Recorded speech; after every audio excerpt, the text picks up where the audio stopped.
कहानी का 8वां भाग। नेहा लगातार भाग रही थी और तीसरी मंजिल पर पहुंचते ही उसने वहां पर एक कमरे का दरवाजा खोला और उस कमरे में नेहा ने अपने आप को बंद कर लिया और प्रीति नेहा के पीछे ही भागते हुए आ रही थी और उसने देखा नेहा ने अपने आप को उस कमरे में बंद करने के बाद दरवाजा अंदर से बंद कर लिया है और प्रीति उस कमरे के पास में पहुंचते ही बाहर से ही नेहा को आवाज लगाने लगी, नेहा नेहा दरवाजा खोलो, नेहा नेहा दरवाजा खोलो। प्रीति लगातार नेहा को आवाज लगा रही थी और दरवाजे को पीट रही थी, लेकिन नेहा को शायद इससे कोई फर्क नहीं पड़ रहा था क्योंकि अंदर से नेहा का कोई भी जवाब नहीं आ रहा था।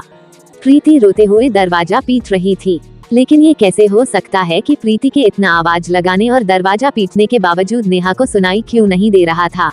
प्रीति पागलों की तरह अपने हाथ पैर जमीन पर पटक रही थी और जोर जोर से रो रही थी। तभी अगले ही पल एकदम से उस कमरे का दरवाजा अपने आप ही हल्का हल्का सा खुलने लगा और प्रीति अपनी नजरें गड़ाए दरवाजे को देख रही थी और कमरे का दरवाजा जैसे ही खुला वैसे ही प्रीति कमरे में जाने को हुई। तभी ऐसा लगा किसी ने प्रीति के दोनों पैर पकड़ लिए और प्रीति के पैरों से ही उसे कमरे में खींच लिया और कोई उसे घसीटते हुए खींच रहा था कि तभी उसने प्रीति को एक झटके में उस कमरे के अंदर पटक दिया और दरवाजा अपने आप बंद हो गया।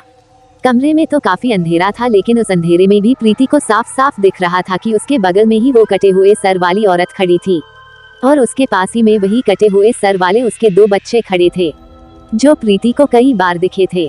प्रीति घबराई हुई तो बहुत थी, लेकिन उसने वहां से उठकर भागने की जैसे ही कोशिश करी तभी एकदम से प्रीति को पीछे से किसी ने हवा में ही उठा लिया और पंखे के पास ले जाकर एक झटके में ही जमीन पर छोड़ दिया।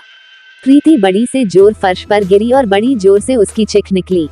प्रीति दर्द से कराह रही थी, लेकिन तभी प्रीति की नजर ऊपर छत पर पड़ी तो उसकी चीख इतनी तेज निकली कि मानो प्रीति की जान ही निकल गई हो, क्योंकि उसने देखा छत पर पंखे के बराबर में नेहा चिपकी हुई थी और नेहा का सर कटा हुआ था और नेहा का सर पंखे पर रखा हुआ घूम रहा था और तभी नेहा के उसी कटे सर से बहुत जोर जोर से हंसने की आवाज आ रही थी।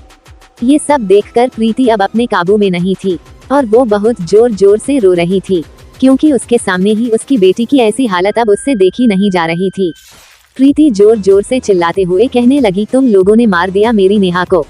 आखिर क्यों मारा मेरी नेहा को? तुम लोगों ने क्या करा था? मेरी नेहा ने क्यों मार दिया तुमने नेहा को? प्रीति जोर जोर से रोते हुए बोल रही थी, लेकिन पंखे पर जो नेहा का कटा हुआ सर घूम रहा था उस सर से आवाज आने लगी। पहले तो हंसने की आवाज आ रही थी, पर अब नेहा का कटा हुआ सर बोल रहा था, मम्मी बताया तो था रश्मि और प्रिया मेरी दोस्त हैं और अब मैं इनके पास आ गई हूँ। अब हम सब एक साथ रहेंगे, मुझे मारा नहीं है, रश्मि और प्रिया ने मुझे अपने साथ मिला लिया है।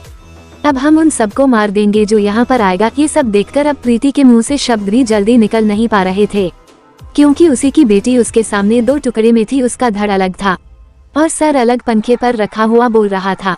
प्रीति को समझ नहीं आ रहा था कि यह क्या हो रहा है। तभी नेहा का कटा हुआ सर फिर से जोर जोर से हंसने लगा और बोल रहा था, अब हम सबको मार देंगे, जो इस बंगले में आएगा सबको मार देंगे, क्योंकि यह बंगला रश्मि और प्रिया लोगों का है और अब मैं भी इनके साथ ही हूँ। इतना बोलते ही नेहा का सर एकदम से आकर प्रीति के ऊपर गिरा और प्रीति के हलक से एक बहुत जोरदार चीख निकली और तभी प्रीति की आंखें खुली तो उसने देखा वो तो अभी भी अपने बेड पर ही लेटी हुई थी और तभी उसके चीखने की वजह से संतोष की आंख खुल गई और संतोष ने उठते ही प्रीति से कहा, क्या हुआ, तुम इतनी जोर से चीखी क्यों, क्या हो गया? उसके बाद प्रीति ने रोते हुए संतोष से कहा, नेहा कहाँ है? फिर संतोष ने कहा, अरे ये तुम्हारे बगल में ही तो लेटी है। प्रीति ने जैसे ही नेहा को देखा तो उसने उसको अपने सीने से लगाकर जोर जोर से रोने लगी। प्रीति नेहा को अपने सीने से चिपका कर ऐसे रो रही थी जैसे वो नेहा से बड़े दिनों बाद मिली हो। उसके बाद संतोष ने प्रीति से कहा, क्या हो गया प्रीति? फिर प्रीति ने जो सपना देखा था वो सब संतोष को बता दिया। उसके बाद संतोष ने प्रीति के सर पर हाथ फेरते हुए कहा, प्रीति तुम ये सब बातों को सोचना बंद कर दो, ये सब बातें तुम अभी अपने दिमाग से निकाल दो और सो जाओ। ये रात तो आज बिता लो, कल हम किसी भी हालत में दूसरा घर ढूंढ लेंगे, फिर वहां जाकर रहेंगे।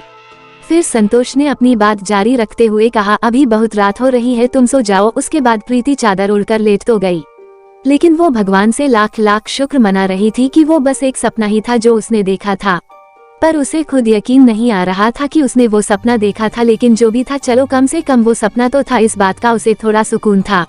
और अभी प्रीति को लेटे हुए लगभग अभी 5 से 10 मिनट ही हुए होंगे कि तभी उसके कानों में एक आवाज आने लगी। इस बार आवाज थोड़ी जोर जोर से आ रही थी और वो बिल्कुल साफ साफ सुनाई दे रही थी। वो किसी औरत की आवाज बोल रही थी, जो अभी तुमने सपने में देखा है वो हकीकत में हो जाएगा अगर तुमने ये बंगला अपनी मर्जी से छोड़ने की कोशिश करी और नेहा को हम लोगों से अलग करने की कोशिश करी। यह आवाज सुनते ही प्रीति फिर उठकर बैठ गई और उसने संतोष को कहा, संतोष तुमने कुछ सुना? फिर संतोष ने कहा, क्या सुना, कैसी बात कर रही हो? फिर प्रीति ने कहा, अभी जो आवाज आई थी। फिर संतोष ने कहा, मुझे तो कोई भी आवाज नहीं सुनाई थी। फिर प्रीति ने कहा, लेकिन ऐसा कैसे हो सकता है, क्योंकि इस बार आवाज तो बहुत जोर जोर से आ रही थी। लेकिन संतोष ने प्रीति को कहा, अरे ये कोई वहम है तुम्हारा, क्योंकि मैंने कोई आवाज नहीं सुनी और अब तुम सो जाओ, कल सुबह बात करेंगे। उसके बाद प्रीति फिर लेट गई और सोने की कोशिश करने लगी, लेकिन उसको नींद नहीं आ रही थी, क्योंकि उसके दिमाग में बस यही घूम रहा था कि एक तो वो बुरा भयानक सपना और दूसरा वो जो उसको अभी आवाज आई थी। यह सब बातें हैं उसके दिमाग में चल रही थी कि काश हम यहाँ आए ही नहीं होते।